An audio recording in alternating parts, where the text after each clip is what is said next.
अलीगढ़ में गोवंश तस्करी के आरोप में 4 मीट व्यापारियों को भीड़ ने अपना निशाना बनाया और उनके साथ मारपीट की।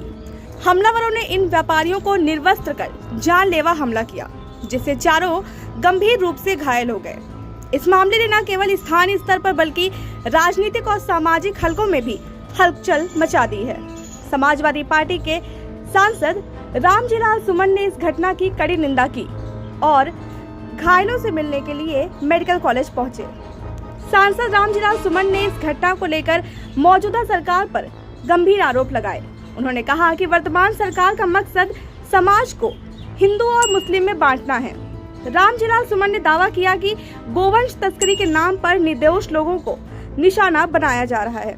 उन्होंने हमलावरों को कातिल करार देते हुए कहा कि उनका असली धंधा गोकशी के नाम पर लोगों से चौथ वसूली करना है। पार्टी के राष्ट्रीय अध्यक्ष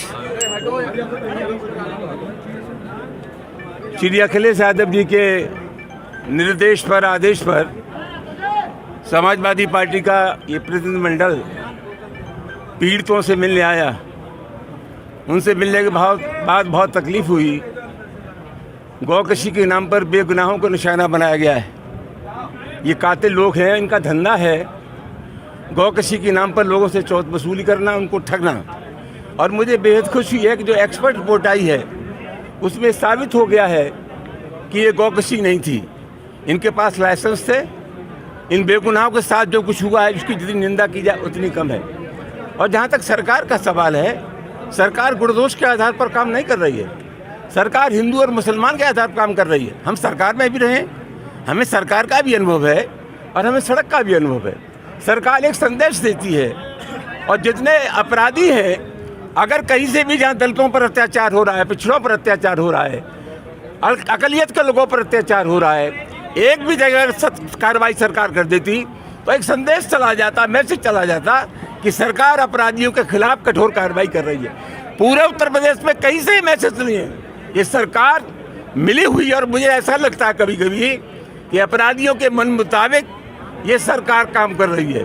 अपराधियों को ये लगता है कि उनके दिल की सरकार है, मन की सरकार है, उनके मिजाज की सरकार है, इसलिए बराबर ताबड़तोड़ घटनाएं हो रही हैं। स्थिति बहुत खतरनाक है।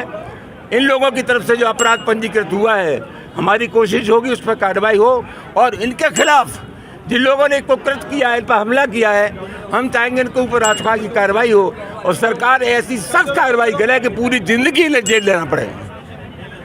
वहीं इस मामले में अतरौली की सर्किल ऑफिसर सजना सिंह ने बताया कि मीट व्यापारियों के साथ मारपीट करने वाले आरोपियों को गिरफ्तार कर जेल भेज दिया गया है।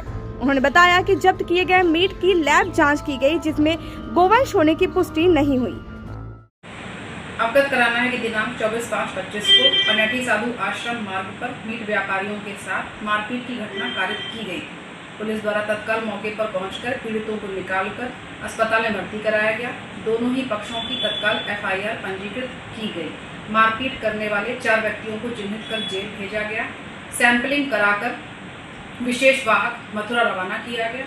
अब हमें लैब रिपोर्ट प्राप्त हो गई है, जिसमें गौमांस का होना नहीं पाया गया है। अन्य वैधानिक कार्रवाई की जा रही है। फिलहाल पुलिस ने मामले में आगे की वैधानिक कार्रवाई शुरू कर दी है। सीओ ने आश्वासन दिया कि इस मामले में कानून के अनुसार सख्त कार्रवाई की जाएगी और किसी भी दोषी को बख्शा नहीं जाएगा।